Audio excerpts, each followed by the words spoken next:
Future Energy have been amazing. They really are our knights on chargers. The thing I love about our organisation is that we connect the community on the environment. I think it's actually fundamental to our lives that we feel a sense of community connection, and our organisation facilitates that. We give out rat traps and bait stations. We've got a community tool shed. People can come along and borrow herbicide, borrow tools, and really importantly, get educated.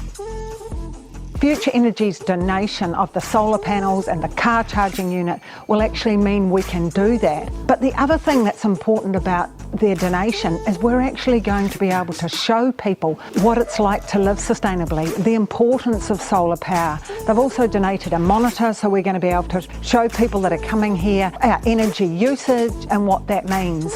We want this building to be a model for how people can live, and Future Energy have enabled that to happen. The council believed that this building was in too poor a condition to renovate. They had it costed out to renovate totally at about $600,000, and they thought that was going to be too much. So they had made a firm decision that they were going to go for bowling it and putting it in the landfill. We realised we needed a new building. I was looking for one. Somebody told me about this derelict bowling club. I asked the local board for it. They said, oh, have to go for a competition for that. So eventually, it took 1.25 years, but in the end, Auckland Council gave us this building about 1 year ago.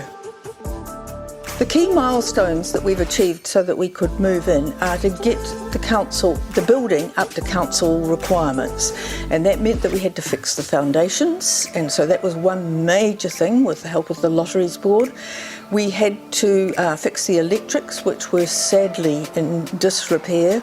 We had to replace the whole ceiling of this community area of the building as it didn't pass the fire regulations, and we had to put in a whole lot more fire active and passive response, which is very expensive. I first talked to Future Energy nearly 2 years ago, and I talked to them about a heating system which we went ahead with, and from there we've had fantastic service and fantastic friendliness from Future Energy. Heath came along and offered us the solar system that is going on the roof, which is going to make so much difference to our building, and it just feels like we've got a bigger family now.